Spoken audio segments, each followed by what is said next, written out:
إذا الأمجاد قد عظمت فللأمجاد بانيها، ومن يسعى إلى العليا سيدركها. So this is Mu'allim Muhammad, one of the teachers in Seattle, and this is his son, Dalmar. As Muhammad, the father, just told us, Dalmar left Islam, he left his home first for 14 years. 14 years he was non-Muslim, so he renounced his religion and aqidah, and he's been public about it, and that he is not Muslim anymore. So Alhamdulillah, he came back to Islam right now. He wants to take the Shahada. So since he renounced Islam publicly, he wants to come back and take the Shahada publicly, so that the Muslims will welcome him, inshallah, and make dua for him and for the other people that left Islam. So Allah subhanahu wa ta'ala make hidayah and give them guidance, inshallah. انت او معلمك او والدك عنده مشاري ايضا انت ابو علي هذا ضمن سلوه كان كل مسلم هو هذا المرء هذا هو وصون الضيف الهي العدو وصون حتى واخبار runtii marka dadka gacmo furan ayaa ku soo dhaweynaa ilaahay baa marka hore soo dhaweynaya waxaan rabnaa in dadka horteeda uu ka akhriyo shahaadada sida ay iyagu codsadeen marka waan akhrinayaa inuu wadiga waa akhrin doonta insha Allah. أشهد أن لا إله إلا الله وأشهد أن محمدا عبده ورسوله.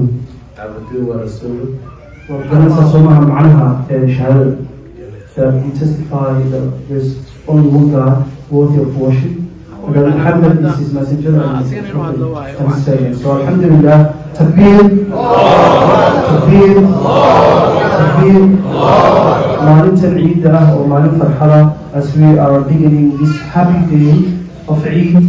Alhamdulillah, we are glad that we are taking part in this beautiful moment with Dalmar, and we hope that Allah subhanahu wa ta'ala accepts him and accepts his shahada, and that Allah subhanahu wa ta'ala will take our lives, his life and us, in state of Islam, inshallah. وحنا لو يديسنا إن نقصوا الدين تا إننا يسجبا إننا إلى هاي الوقوع صلاة الإسلام إن شاء الله. أنت عن سلام في وسيط.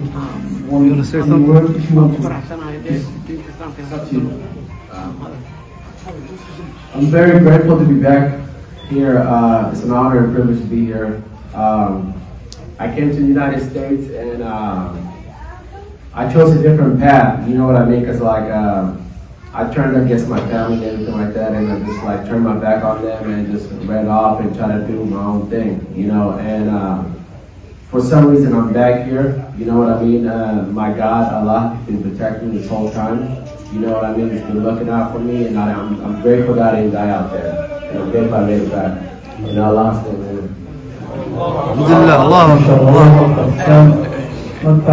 الحمد لله والثناء لله والصلاة والسلام على رسول الله وعلى آله وصحبه ومن ربنا آتنا في الدنيا حسنة وفي الآخرة حسنة وقنا عذاب النار.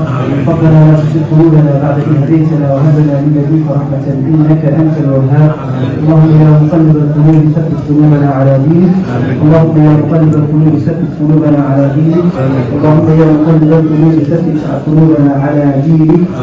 ربنا هب لنا من أزواجنا وذرياتنا قرة أعين واجعلنا للمتقين إماما. ربنا اجعلنا مقيم الصلاة وذل ذرياتنا. ربنا وتقبل الدعاء. انت سبحانك وصلى الله وسلم على سيدنا محمد. صلاة على الإسلام إن شاء الله. We will pray the surah إن شاء الله. بسم الله الحمد لله والصلاة والسلام على رسول الله وعلى آله وصحبه ومن. So this is Mu'allim Muhammad, one of the teachers in Seattle, and this is his son Dalmar. As Muhammad, the father, just told us, Dalmar left Islam he left his home just for 14 years. 14 years he was non-Muslim. So he renounced his religion and aqidah, and he's been public about it, and that he is not Muslim anymore.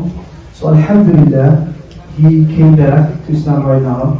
He wants to take the Shahada. So since he renounced Islam publicly, he wants to come back and take the Shahada publicly, so that the Muslims will welcome him, inshallah, and make dua for him and for the other people that left Islam. So Allah subhanahu wa ta'ala make hidayah and give them guidance, inshallah. And inta uu macalinka oo waalidka uu sheegay, ayuubaan intaa ku celiyay hadda. Dalmar soo dhawow, dadkan kulley muslim buu ahaa dalmar, haddana waa uu soo noqday. Ilaahayna cid walba uu soo noqotaa waa uu aqbalaa.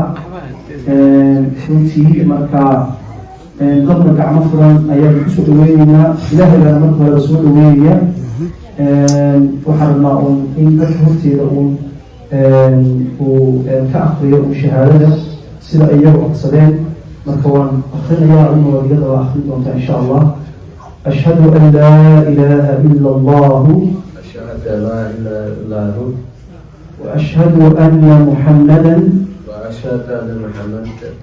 عبده ورسوله. ربنا سمعها معناها شهادة that we testify that there's only one God worthy of worship, and that Muhammad is his messenger and servant. So Alhamdulillah, Takbir, Takbir, Takbir. Maalintan Eid or Maalin Farhala, as we are beginning this happy day of Eid. Alhamdulillah, we are glad that we are taking part in this beautiful moment with Dalmar, and we hope that Allah subhanahu wa ta'ala accepts him and accepts his shahada, and that Allah subhanahu wa ta'ala will take our lives, his life and us, in a state of Islam, inshallah. وعلى لو يسألنا إن قصوا الدين إننا يستغرب إننا إلى هاي الوقوع الصلاة الإسلام إن شاء الله. أنت أنا سألت if you want to say one word, if you want to. I'm very grateful to be back here.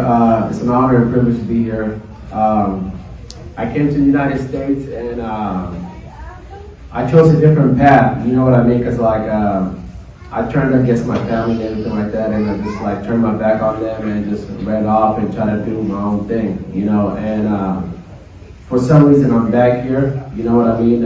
My God, Allah, has been protecting me this whole time. You know what I mean? He's been looking out for me, and I'm grateful that I didn't die out there. And I'm grateful I made it back. And Allah's name, man. Alhamdulillah, Alhamdulillah, والصلاة على رسول الله وعلى آله وصحبه ومن والاه. ربنا آتنا في الدنيا حسنة وفي الآخرة حسنة وقنا عذاب النار. ربنا لا تزغ قلوبنا بعد إذ هديتنا وهب لنا من لدنك رحمة إنك أنت الوهاب. اللهم يا مقلب القلوب ثبت قلوبنا على دينك. اللهم يا مقلب القلوب ثبت قلوبنا على دينك. اللهم يا مقلب القلوب ثبت قلوبنا على دينك. ربنا هب لنا من أزواجنا وذرياتنا قرة أعين واجعلنا للمتقين إماما. ربنا اجعلنا مقيم الصلاة وذكر ذرياتنا. ربنا وتقبل الدعاء. انت سمعتكم الى وصلى الله وسلم على سيدنا محمد. صلاة على الإسلام إن شاء الله. We will pray the surah إن شاء الله and then we will do the surah in شاء الله.